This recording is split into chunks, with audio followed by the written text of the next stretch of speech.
Bonjour tout le monde, c'est Mika. Aujourd'hui, nouvelle étape entre Saint-Jean-Pied-de-Port et Espinal-Auricebéry. C'est une étape spéciale pour plusieurs raisons. La première, c'est que c'est le début officiel du Camino Frances, qui est la partie finale du pèlerinage de Saint-Jacques-de-Compostelle. La deuxième, c'est que l'étape passe la frontière espagnole.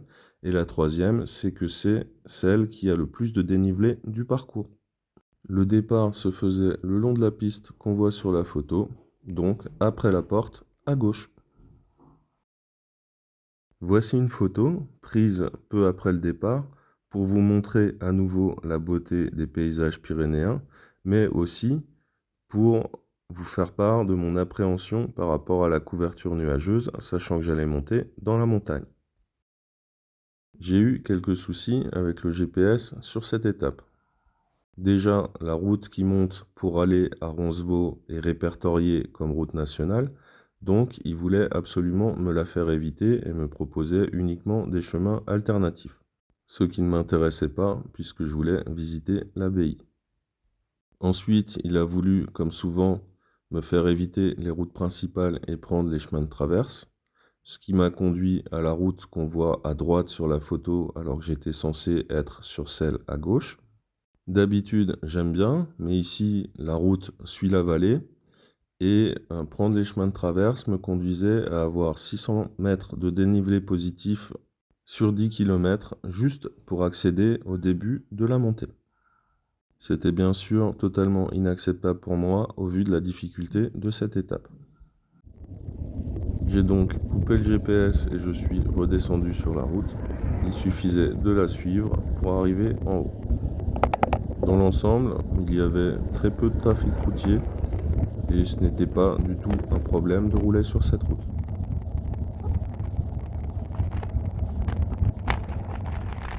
Le passage de la frontière se fait à Arnegui, donc un peu plus loin, j'étais côté espagnol. Je n'ai pas filmé le passage officiel puisqu'il y avait la Guardia Civile et je n'avais pas forcément envie de sortir la caméra à ce moment-là. À présent, quelques images du village de Luzaide qui se situe quelques kilomètres plus loin dans la montée. À noter que sur tout le début de l'étape, j'ai eu des petits soucis pour filmer puisqu'il y avait beaucoup d'humidité et ça me créait de la buée et de la condensation dans le support du téléphone.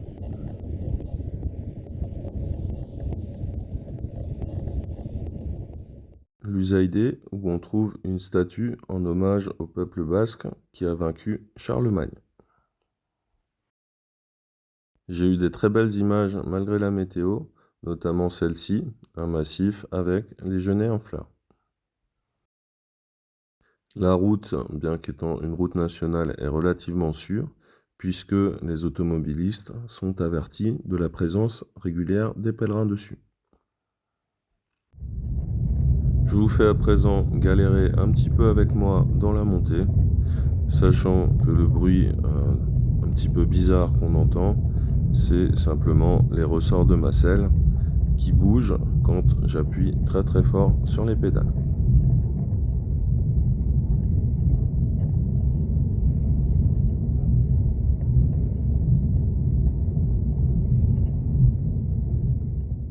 En montant, je me rassurais comme je le pouvais, en me disant que j'étais parti de tout au fond de la vallée, à gauche sur la photo. Ici, un passage qui piquait fort. Il y en avait quelques-uns, même si dans l'ensemble ça allait, puisque c'est une montée très très longue, 18 km, mais avec des pourcentages assez faibles, entre 4 et 7% de moyenne au kilomètre. Les passages les plus raides font à peu près 11%.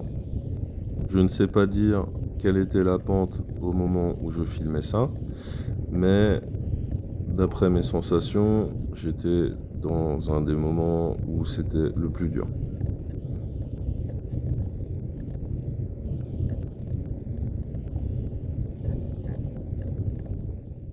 Après un très très long effort, j'ai fini par atteindre le sommet, le col di Bagneta, à 1057 mètres. J'ai ensuite pris le temps de visiter la célèbre abbaye de Roncevaux, dont je vous montre ici quelques photos.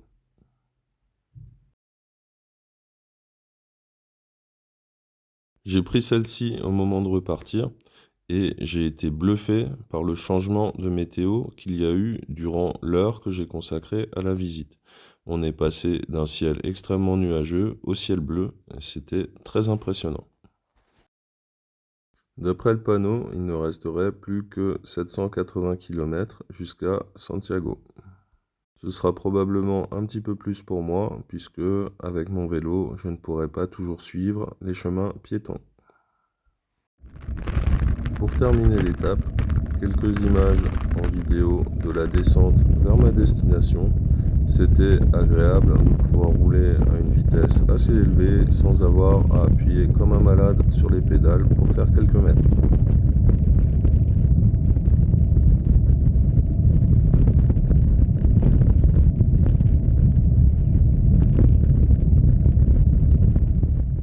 J'ai terminé l'étape avec les jambes entre parenthèses, mais j'avais prévu le coup, j'ai réservé un logement plutôt cossu juste à côté de cette église. Dans la soirée, j'ai ensuite pu profiter d'un repas entre pèlerins, essentiellement avec des marcheurs, dans le seul restaurant du village. Voilà, voilà, c'est tout pour aujourd'hui. Merci à tous d'avoir suivi cette vidéo et à bientôt pour de nouvelles aventures.